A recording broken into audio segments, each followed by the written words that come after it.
Always welcome साथियों। Digital class हमेशा आपके साथ। साथियों, अपनी फ्लूइड मैकेनिक्स एंड मशीन्स की सीरीज चल रही है। जो भी कंटेंट अब तक आपने पढ़ा है और आगे इस वीडियो में पढ़ने वाले हैं, वो सारे नोट्स पीडीएफ फॉर्मेट में डाउनलोड कर सकते हैं।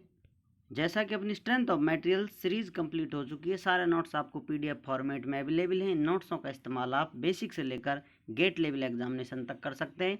पीडीएफ लिंक आपको प्ले लिस्ट की स्टार्टिंग वीडियोज में मिल जाएगी। उसके बाद 10-20 वीडियोज़ के अंतराल में आपको नेक्स्ट पीडीएफ लिंक मिलती रहेगी।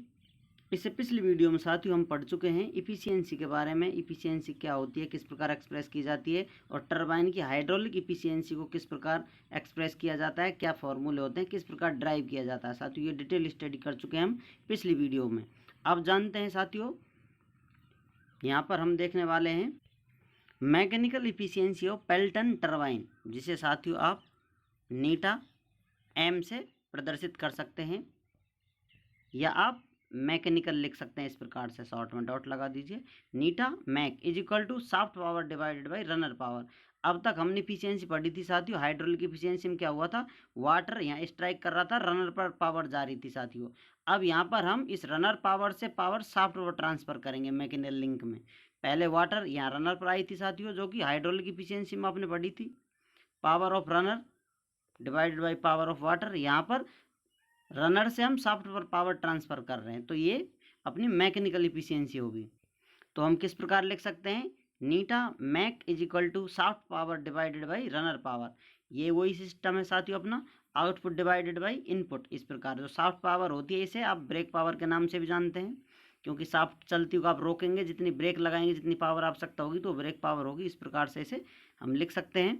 ओवरऑल इफिशियंसी क्या होती है साथियों, जो अब तक हमने इफिशियंसी कैलकुलेट की है, अब उसमें उससे पहले आप जान लीजिए मैकेनिकल इफिशियंसी, और अपन ने ये हाइड्रोलिक इफिशियंसी कैलकुलेट कर लिए।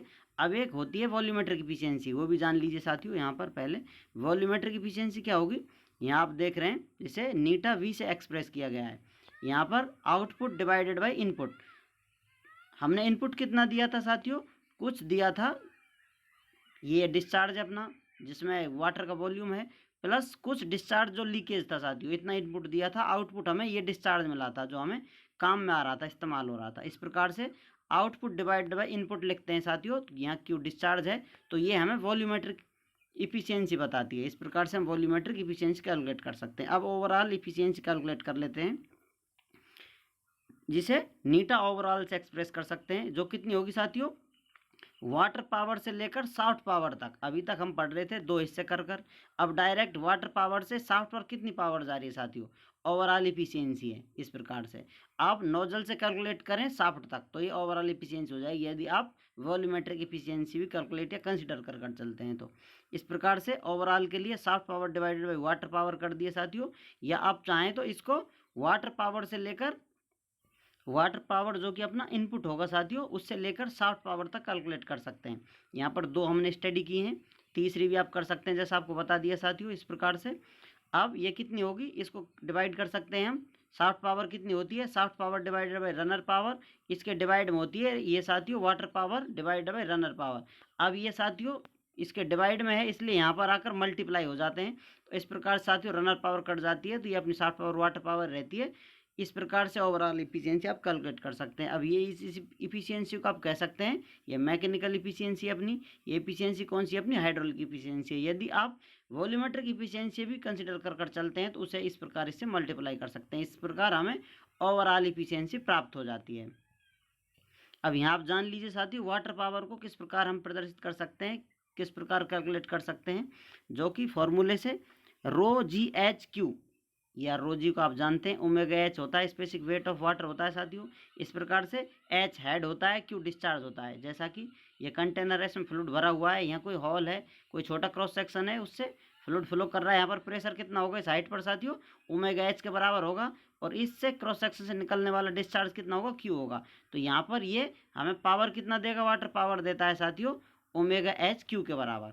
एच हाइट और प्रेशर हेड यहाँ पर कैलकुलेट किया जाता है। इस प्रकार से आप जो एफिशिएंसी आ रही है ना, वाटर पावर कैलकुलेट कर सकते हैं, आपको वाटर पावर कितनी मिल रही है।